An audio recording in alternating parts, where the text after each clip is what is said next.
Welcome to Sweet Life Beat Life. We hope this video helps. You begin by making sure Chrome is current.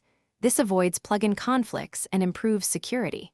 Once updated, sign into your Roblox account so you don't interrupt the flow later. Next, allow downloads and extensions from the Roblox domain in Chrome settings.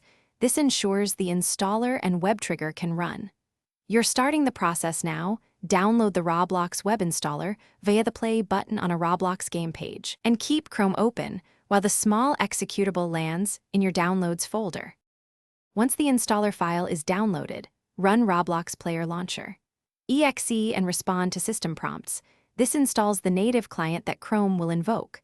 When Chrome shows an Open App prompt, choose to always allow when launching Roblox links so future starts are seamless. Make sure any optional browser extension only requests necessary permissions. Deny extras. If integration stalls, close Chrome and relaunch it after installation. Then click a Game Play button so Chrome hands control to the newly installed Roblox player. To finish, launch a game from Chrome and verify audio, input, and display. This confirms the client and browser handshake.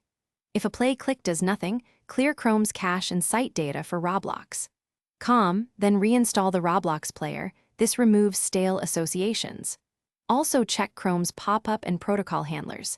If you still see issues, open Task Manager and kill any Roblox or Chrome processes, then retry. This resolves hung launches because Chrome sometimes keeps an old handle open.